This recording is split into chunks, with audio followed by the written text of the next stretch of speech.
The House is recognized for 1 minute. Madam Speaker, my colleagues, today we are called here to mourn. An unspeakable act of violence has taken 6 innocent lives and left several more, including our colleague Gabrielle Giffords, battling for theirs. These are difficult hours for our country. Among the fallen is Gabe Zimmerman, a member of Congresswoman Gifford's staff, a public servant of the highest caliber, one of our own. And even in our shock, we are composed and determined to fulfill our calling to represent our constituents. This is the great cause for which Gabe gave his life. And like us, Gabe swore an oath to uphold and defend the Constitution. And at the time of the attack, he was engaged in the most simple and direct of democratic rituals, listening to the people, listening to his neighbors. The brutality that shattered Saturday morning's calm was devastating but brief. Bravery and quick thinking prevented a larger massacre, turning innocent bystanders into heroes.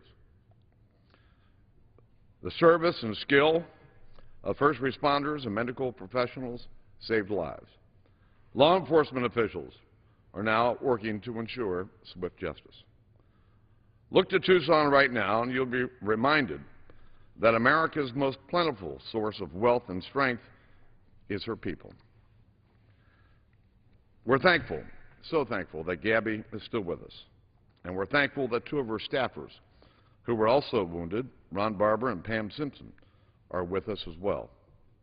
In her stead, Gabby's staff has pressed on, opening for business Monday morning right on schedule. And the men and women who faithfully serve the people of Arizona's 8th District have signaled that no act, no matter how heinous, will stop us from doing our duty and being among the people we serve. And to all the dedicated professionals that we rely on to make this institution work, to each of you, thank you for what you do. And to Gabby's staff and their families, please know that our hearts and prayers go out to each of you. This body has yet to fully register the magnitude of this tragedy. We feel a litany of unwanted emotions that no resolution could possibly capture. We know that we gather here without distinction of party. The needs of this institution have always risen above partisanship. And what this institution needs right now is strength, holy and uplifting strength. The strength to grieve with the families of the fallen, to pray for the wounded, and to chart a way forward no matter how painful and difficult it may be. Today is not a ceremony, but tragedy that stirs us to renew our commitment to faithfully fulfill our oath of office. And let us not let this inhuman act frighten us into doing otherwise. The free exchange of ideas is the lifeblood of our democracy. As prescribed by the First Amendment, the beacon of free expression that Congresswoman Giffords recited in this well just days ago. These rights have not been handed down by dictate.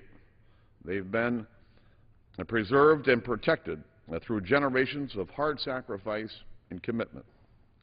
And we will continue that unfinished work. We will do it for Christina Taylor Greene, Dorothy Morris, Phyllis Shank, Dorwin Stoddard, ordinary citizens who died participating in their democracy. And we will do it for Judge John Roll, and we'll do it for Gabe Zimmerman. And we will do it, God willing, with Gabrielle Giffords. Our hearts are broken, but our spirit is not. This is a time for the House to lock arms in prayer for the fallen and the wounded, and a resolve to carry on a dialogue of democracy.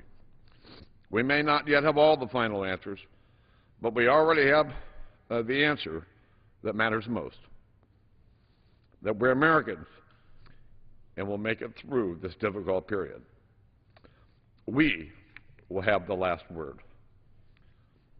God bless this House, God bless this Congress, and God bless America. Gentleman from Arizona. Madam Speaker, I yield 1 minute to the Minority Leader, Ms. Pelosi. Gentlewoman from California, the Minority Leader, is recognized for 1 minute. Thank you very much, Madam Speaker. I thank the gentleman for yielding and extend my condolences to him, Mr. Pastor, the senior member of the Arizona delegation, and all of the members of the Arizona delegation. Madam Speaker, I'm pleased and saddened, greatly saddened, to join the Speaker of the House, Mr. Boehner, in coming together in sadness today to share our prayers and indeed our hopes for those who have lost so much because of the tragedy in Arizona involving our colleague, Congresswoman Gabby Giffords, her staff, and innocent bystanders. Words are inadequate at a time like this, but nonetheless, I hope it is a comfort to those who are lost loved ones or are injured on Saturday, that so many people mourn the losses, but also pray for the survivors and care for them at this very difficult time. I think the resolution is, in its description of what happened and the context with which it happened, is an excellent resolution, and I hope people will read it, pray over it,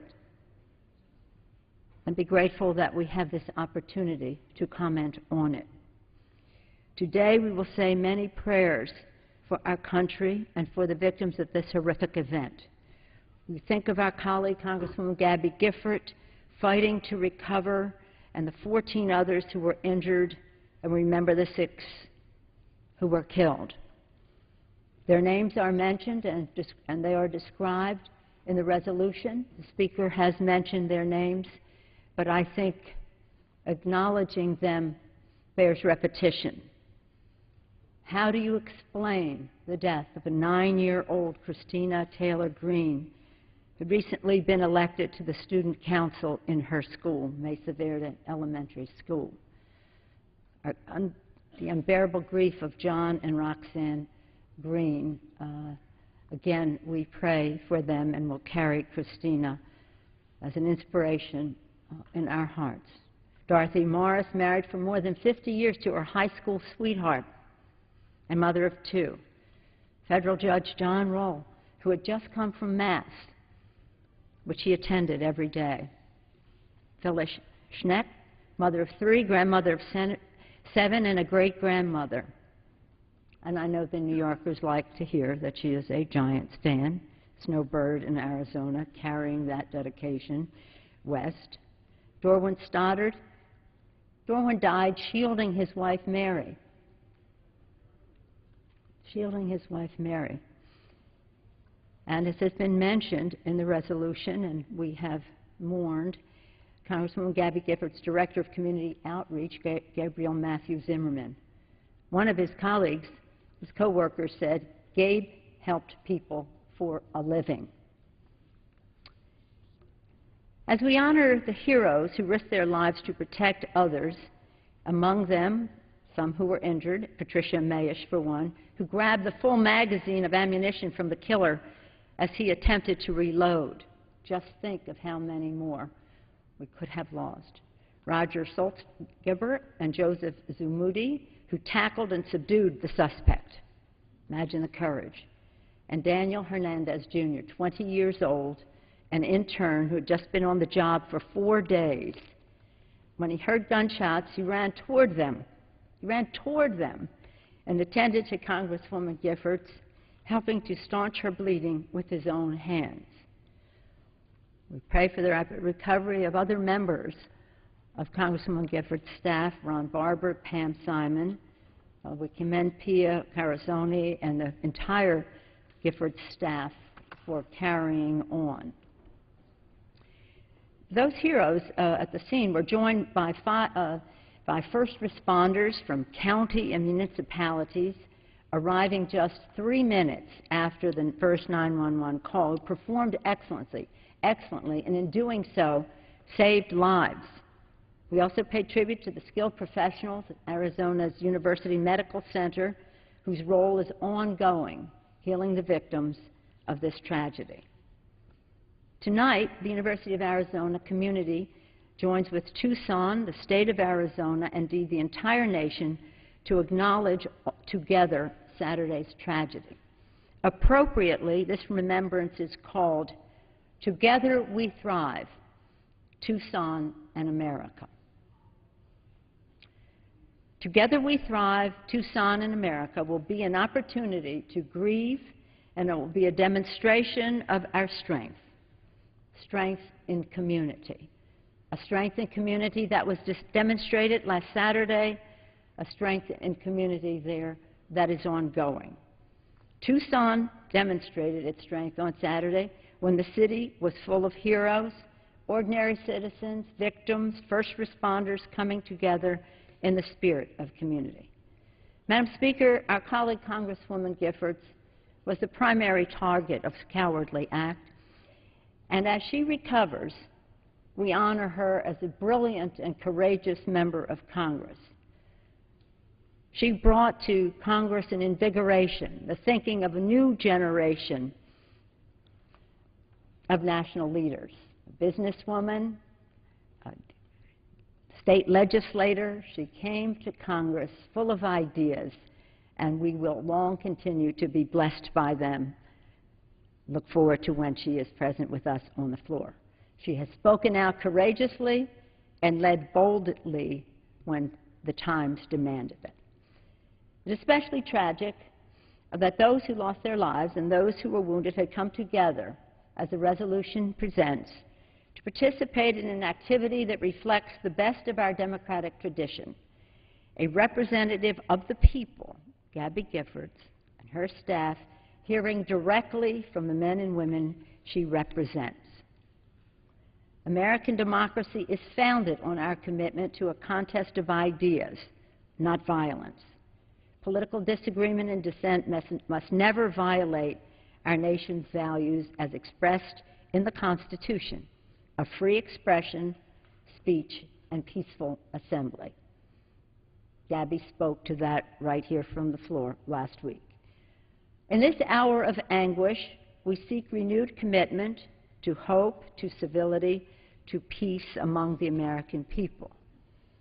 In many of our churches, we sing on Sunday and other days of the week, let there be peace on earth, and let it begin not just with us, but with me, with each of us, within each of us.